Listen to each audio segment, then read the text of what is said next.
In 2018, Donald Trump, who was at that time president of the United States, was so upset about my jokes. The report says at least 2 calls were made from the Trump White House to, quote, convey the president's anger regarding Kimmel's monologues and jabs. In other words, President Karen demanded to speak to my manager. He directed his staffers at the White House to call Disney to tell them to rein me in. Ever wonder what makes Trump's hair stand on end? Hint, it's not his stylist. Jimmy Kimmel just spilled the beans on some marriage secrets that have the former president fuming. From farting in bed to snoring louder than a freight train, Kimmel's revelations are so juicy, Trump's considering suing his own bodily functions. Stick around to see how the Orange Wonder tries to tweet his way out of this mess. Quick favor before we move on. If you appreciate this content, consider giving this video a like and subscribing to the channel. Believe it or not, more than 92% of viewers haven't subscribed yet. It's free and only takes a second, but it means the world to us. So did you subscribe already?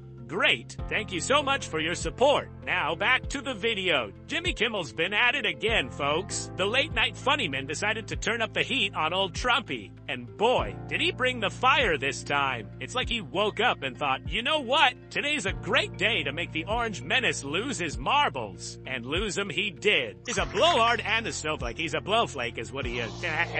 He should change the hats to say, make America whine again, Mawa. We have a First Amendment right that Americans a hell of a lot braver than Donald Trump died for, and it's especially hypocritical. If I point out that he's so fat they renamed the plane Air Force Wonder Bread, I'm the bad guy. Donald and Melania sleep in separate bedrooms. She was laughing too hard at my monologue at night. Now, Kimmel's been poking fun at Trump for years. It's kinda his thing, like how eating fast food and tweeting nonsense is Trump's thing. This time, Kimmel had some real juicy gossip about the Donald's marriage. You can almost hear the collective ooh from the audience when he started. Kimmel warmed up the crowd with some classic Trump hair jokes. You know the type. Is it alive? Does it have its own Twitter account? The usual stuff that gets people giggling. But then, oh boy, then he dropped the first bombshell. Apparently Trump snores so loud, it's like a freight train had a baby with a chainsaw, and then that baby learned to play the bagpipes. Can you imagine poor Melania trying to get some shut-eye next to that racket? Santa Claus got up bright and early to post 165 venomous words about yours truly. Today, yeah, the day off, and how did he spend that brunch with Melania? No. Maybe a catch with Barron in the yard? No. Who still hasn't recovered from his horrendous performance and big ratings drop as host of the Academy Awards. Well, that's weird, because I know I read in the news that the ratings went up this year. The audience was eating it up like it was the last slice of pizza at a frat party. You could almost hear Trump's teeth grinding all the way from Mar-a-Lago, but Kimmel wasn't done. Oh no, he revealed that his source, wink wink, claims Melania sleeps with noise-canceling headphones. Talk about marital bliss. I guess that's one way to tune out the presidential snorchestra. As the laughter died down, Kimmel had that look in his eye. You know the one, that twinkle that says, oh, we're just getting started, folks. It's the same look a cat gets right before it knocks your favorite mug off the table. You just know something's coming, and it's gonna be both hilarious and potentially destructive. Now, we all know Trump's not exactly known for taking jokes well. Remember when he tried to sue Bill Maher over an orangutan joke? It's like the man's skin is thinner than the hair on his head, and that's saying something. So you can bet your bottom dollar that as Kimmel was dishing out these marriage secrets, Trump was probably turning 50 Shades of Orange.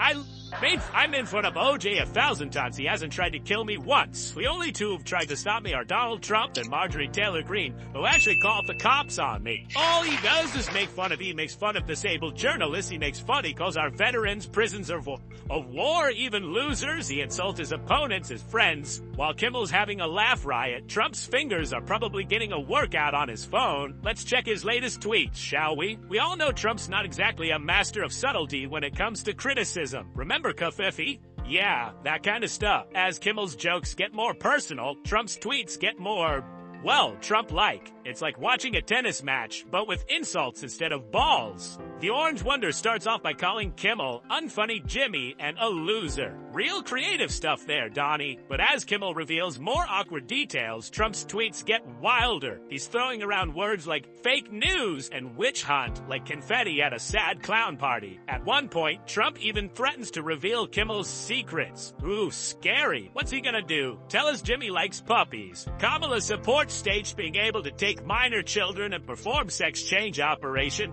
take them away from their parents, perform sex change operation, and send them back home. Not Jimmy anymore, it's Tamara, but I will. Jimmy, I love you so much. Go have a good day in school. I'm gonna be using that clip a lot. Trump's also been floating a new policy idea. Finally, he says he wants to modify the 25th Amendment so you can remove the vice president if the vice president covers up the fact that the president is incapacitated. But here's where it gets really juicy. Kimmel drops a bombshell about Trump's alleged fear of stairs. Suddenly, Grumpy Trumpy's tweeting about his perfect health and tremendous stair-climbing abilities. It's like watching a grown man try to prove he's not afraid of the boogeyman, except the boogeyman is a flight of stairs. Can you picture it? Trump huffing and puffing up a staircase, tweeting with one hand and clutching the railing with the other. Now, most people think Trump's just a loudmouth with bad hair, but the truth is he's a master of distraction. The real shock, they're both wrong because Trump's actually a robot controlled by a squirrel in a tiny suit. Don't believe me? Just look at how he reacts when you mention nuts. But seriously, what's the deal with his weird hand movements? As the Twitter storm rages on, Kimmel's just sitting back, probably munching on popcorn and enjoying the show. It's like he's found the magic button to make Trump dance like a puppet on strings. Rolling Stone published a story today. The topic was what could happen if Trump wins. Trump briefly attempted to get justice officials to twist campaign finance laws and the federal equal time rule to declare that anti-Trump material broadcast by Saturday Night Live, Jimmy Kimmel, Stephen Colbert, and others was somehow illegal for giving illegal campaign contributions to the Democratic Party in the form of jokes and on-air satire. During his 2024 campaign, which is now, according to a source with direct knowledge, Trump's raised the topic again, venting about the need to punish late-night comedians. He wants to lock up the late-night host. And what happened to this, by the way? Jimmy, I love you so much. And boy, is Trump dancing. With every tweet, he's digging himself deeper into a hole of ridiculousness. It's almost like he's trying to prove Kimmel right about everything. You've got to wonder, though, is Trump really this thin-skinned, or is this all part of some master plan? I mean, nobody could actually be this sensitive, right? Then again, this is the guy who once got into a fight with a bald eagle during a photo shoot. So maybe, just maybe, the Donnie diapers we see online is the real deal after all. Well, folks, it looks like Kimmel's roast of Trump's marriage has left the Orange Wonder with a serious case of Twitter fingers. Who knew a few jokes could make the most powerful man in the world lose his cool faster than his hairpiece in a strong wind? It's like watching David take on Goliath, but instead of a slingshot, David's armed with a mic and some killer one-liners. In the end, this whole fiasco just goes to show that laughter might not solve all our problems, but it sure makes them a lot more fun to deal with. So next time you're feeling down about politics, remember, a good chuckle could be the best medicine. And hey, if you can't beat them, at least you can laugh at them.